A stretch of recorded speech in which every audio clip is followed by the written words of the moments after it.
Yeah, Lord Nityananda's place, Ekachakru. То есть место Господа Нитьянанды — это Экачакру. And yeah, we should go there someday. Однажды нам надо туда съездить. Or somebody should go there first and tell me what the situation is. Или сначала кто-то туда должен съездить и посмотреть, как там дела обстоят. Because if it's grown into a huge, noisy place, it would probably disturb my remembrances of the Ekachakra that I went to. Потому что если это место разрослось и превратилось в огромный шумный город, то это может разрушить мои воспоминания об Экачакре. I went there twice. Я там был дважды. I went there one time alone. Однажды я там был один. Oh gosh, this must have been, I can't even think what year it must have been. Я даже представить не могу, какой это год был. You know, somewhere, maybe 1985. Может, в 1985. And no, maybe later. Нет, может, позже. But I stayed in the home of one Brahmin there. Но я там жил дома у одного брамана. And it was just a mud house. И это просто была глиняная хижина. With a straw roof. С соломенной крышей. And to take a bath, you had to pump the water. Чтобы принять омовение, нужно воду накачивать из насоса. And it was celestial. И это было райское место. And in the morning I would sit on the veranda, of just the mud veranda of that Brahman's house. И по утрам я сидел на глиняной веранде этого дома брамана. And you could just see natural life. И можно было наблюдать за естественной жизнью. At a certain point of the morning you'd see, Brahmins go and sit down under a tree with a circle of boys and start teaching the boys. Можно было видеть, как браманы выходят, садятся под деревом, вокруг них образуется кружок ребятишек, и они их учат. You see farmers just carrying their plows out to the field. И можно видеть, как браманы тащат свой плуг на поле. It was so beautiful. It was so silent. Было прекрасно и очень тихо. And one morning I was in my room, my little room. И вот одним утром я был в своей маленькой комнатушке. And I was chanting japa. Повторял джапу. And on the other side of the mud wall, they had started a fire. И с другой стороны этой глиняной стены начался пожар. And all the smoke was going up and it was coming into my room. И поднимался дым и шел в мою комнату. So I was worried maybe the house had caught on fire. И я подумал, точнее они развели костер, и я подумал, что может быть пожар случился. And I went out to see what was happening. Я пошел посмотреть, что происходит. And they told me, no, it's not a problem. И они мне объяснили, это не проблема. Today is puffed rice day. Сегодня день дутого риса. This is the one day of the week that we make puffed rice. Это тот день, когда мы можем готовить дутый рис. So I sat there watching them, and they would take this, parboiled rice that was dry, and then they would put it in, I guess, hot sand in a karai, and then it would just all puff up. It was pre-boiled. Yeah. It was dry, but it was pre-boiled. It was fat rice. И я сел и наблюдал, как они брали предварительно сваренный и высушенный рис, такой пухлый, и они его бросали в карай с горячим песком, и он просто надувался там. And I was just watching the whole process take place. И я наблюдал за всем этим процессом. And then they took their puffed rice and they offered to their deity. Там они брали этот дутый рис, предлагали своему божеству. And for my breakfast, they gave me a big bowl of puffed rice that was still warm. И на завтрак они мне дали огромную миску дутого риса, который еще теплый был. And they poured fresh mustard oil on top. И сверху его полили свежим горчичным маслом. And they gave me a couple green chilies. И дали парочку еще зеленых чили. And then on the side of that, they gave me sweet rice that was cooked with date gore instead of with sugar. И рядом еще поставили тарелочку сладкого риса, который приготовлен на финиковом гуре вместо сахара. It's celestial breakfast. И это был просто райский завтрак. Yeah. It's just puffed rice with mustard oil. Просто дутый рис с горчичным маслом. Delicious. Объедение. And then another time I went there with Shiram Swami Maharaj. И в другой раз я был там с Шиварам Свами Махараджем. And I think, gosh, I think that must have been 1983 or something like that.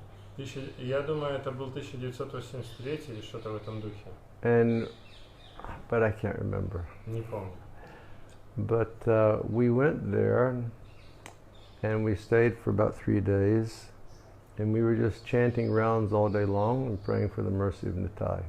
И мы прибыли туда и пробыли там 3 дня, и каждый день мы просто весь день напролет повторяли круги и молились о милости Нитая. And we were begging Nitai for mercy. И мы молили Нитая о милости. Because he's so kind and lenient and merciful. Потому что он очень добрый, сострадательный.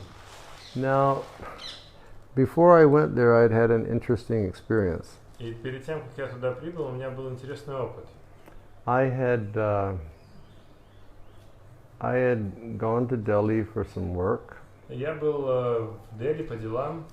And I went to one diagnostic center. Я пошел в один диагностический центр. And I had a blood analysis made. И я сделал анализ крови. And maybe some other analysis. И может еще какие-то другие. And when I got the reports, they told me that my cholesterol was phenomenally high and my sugar was phenomenally high. Когда я получил результаты, оказалось, что у меня очень и очень высокий холестерин и очень высокий сахар. And I better do something because it was putting me in a dangerous health situation. И лучше мне что-то с этим сделать, потому что здоровье у меня в опасности. It was sort of the time of life when a number of my colleagues were starting to get high cholesterol and so on. И это был как раз тот период, когда многие из моих коллег, друзей, они тоже, у них тоже были проблемы с высоким холестерином. So I got in terrible anxiety. Я был в чудовищном беспокойстве. And I didn't know, I was stopping to eat practically everything. Я перестал есть практически вообще все. And I was just in anxiety constantly. И постоянно пребывал в беспокойствах. Then we went to Ekachakru. И мы приехали в Экачакру. And we stayed with the Brahmin family. Мы жили в семье, остановились в семье Брамана. 3 times a day they were feeding us food cooked in ghee. 3 раза в день они нас готовили едой, приготовленной на ги. With lots and lots of sweet rice. И огромное количество сладкого риса. And I was panicking. Я паниковал. And I kept telling Shiram Maharaj, I can't eat this. И постоянно повторял Шиварам Махараджу, я это есть не могу. You know, the report says I have terribly high cholesterol and terribly high sugar. I'm going to die. У меня же результаты показали, что у меня чудовищно высокий холестерин и сахар, я помру просто. And Shivaram Swami told me, he said, it is better to die with a belly full of Nitai's Mahaprasadam than to die in any other circumstance. И он тогда Шиварам Свами сказал мне, гораздо лучше умереть с животом полным Махапрасада от Нитая, чем в каких-либо других обстоятельствах. So when we were there, we were chanting for pure devotional service.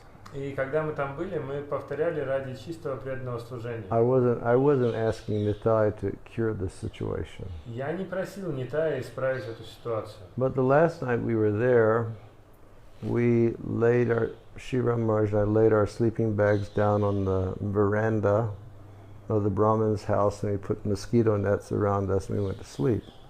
Но в последнюю ночь мы с Шиварам Свами Махараджем свои спальники постелили на веранде этого дома и поставили москитные сетки, чтобы ночевать снаружи. And in the middle of the night I had this startling dream. И посреди ночи у меня был удивительный сон. And Lord Nityananda appeared to me in my dream. Господь Нитьянанды явился мне во сне. And he looked at me, he said, you can eat anything that you want to eat but always do Harinam. И он посмотрел на меня и сказал: ты можешь есть все, что захочешь, но ты должен постоянно совершать Харинам. And I was shocked. Я был в шоке. I woke up. Проснулся. And I thought that I was just going crazy И подумал, что просто с ума схожу. because of, being Ekachakra, so much Nityananda consciousness, having my worries about the other business. Потому что я был в Экачакре, так много у меня было размышлений о Нитьянанде, и также у меня еще беспокойство о моем здоровье. And I didn't say anything because I didn't want people to think I was cuckoo. И я ничего никому не сказал, потому что не хотел, чтобы люди считали меня сумасшедшим. And we left Мы уехали, and came back to Vrindavan. вернулись во Вриндаван. Shiva Maharaj left back for England, I guess. Шиварам Свами поехал, кажется, в Англию. And by that time it was beginning of December and Sankirtan Marathon was starting. То к тому времени это было уже начало декабря и начинался марафон. So I took a Sankirtan party to Rajasthan, И я взял группу Санкиртаны в Раджастан. and it was fantastic. И это было фантастика. We were distributing lots of Bhagavad Gitas. Мы распространяли много Бхагавад-гит. Every day we were eating Rajasthani Marwari food. И каждый день мы ели раджастанскую марварскую еду. And it was full of ghee Там была куча гивней and lots of fantastic, amazing sweets. и множество удивительных, поразительных сладостей. And I was eating like Govinda Swami. Я ел как Говинда Свами. And I was thinking, I'm going to die. И думал, помру ведь. But what a way to die. Но это же классный способ помереть. And then the last part of our tour, we were in Jaisalmer, Rajasthan. И в последний этап нашего тура был в Джайсалмере в Раджастане, Which is way out in the desert, practically at the border of Pakistan. который находится далеко в пустыне, практически на границе с Пакистаном. And coming back from Harinam that night, I fell in a ditch. I fell in a ditch. Okay. И в этот вечер после Харинама я свалился в канаву, And I hit my leg, ударил ногу, and it just immediately became like a big, huge bump. и там появился огромный волдырь. So I went to a doctor and I had him take care of it. Я пошел к врачу, чтобы с этим расправиться. Next day we drove back to Vrindavan. На следующий день мы вернулись во Вриндаван. And the next day I had to drive up to Delhi for some work. И на следующий день мне надо было в Дели по делам. And when I concluded my work, I saw one absolutely new hospital. И когда я закончил свои дела, я заметил один абсолютно новую больницу. And I said, I'm going to go in and have this wound checked. И я подумал, пойду проверю-ка эту рану. So I went in, and the owner of the hospital, Dr. Gautam, he came to check me. И я пришел туда, и сам владелец этой клиники, доктор. Of cholesterol or diabetics in your family. И первый вопрос, который он мне задал, есть ли у вас в семье диабетики или у тех, у кого проблемы с холестерином? And my blood just ran cold. И у меня похолодела кровь в жилах. And I said, no. Я говорю, нет. And he said, look, I want you to come back here in 2 days. I want to check this wound. И он мне говорит, возвращайся через 2 дня, я хочу посмотреть эту рану снова. If it appears to be infected and not healing in any way, you have to go for laboratory work. И если она будет зараженной и никак не заживать, то тебе нужно будет сдать анализы. So I went back. Я вернулся, говорит, иди сдавай анализы. And so they took analysis. Они взяли анализы. And I was so deadly afraid. И я так был до смерти просто I was перепуган. thinking maybe I had diabetes. Я думал, может быть, у меня диабет. And that was in the morning. А это было утром. And I came back in the afternoon. Я вернулся во второй половине дня. And I got this sheet printed out of all these numbers I couldn't understand. И у меня был этот лист, на котором напечатаны все эти цифры, которые я не понимаю. So I took it to the doctor. Я принес это к врачу And I said, what does this mean? и говорю, что это значит? He said, this means that your sugar is just slightly lower than what it should be. Он говорит, это значит, что сахар у тебя чуть-чуть ниже, чем должно быть. And your cholesterol is perfect. А холестерин просто идеальный. And when he said that, my jaw sort of dropped down. И когда он это сказал, у меня челюсть отвалилась. And I looked at the doctor and I said, Jai Nitai. Посмотрел на доктора и говорю, Джай Нитай. He said, excuse me. Я говорю, простите? And I said, no, you won't be able to understand this. И я говорю, не, вы не поймете это. So I guess Nitai blesses some people with love of God. И похоже, что Нитай, он кого-то благословляет любовью к Богу, And he blesses some people to eat like horses. а некоторых людей благословляет, чтобы они могли есть как конь. I got that blessing. И я, похоже, это благословение получил.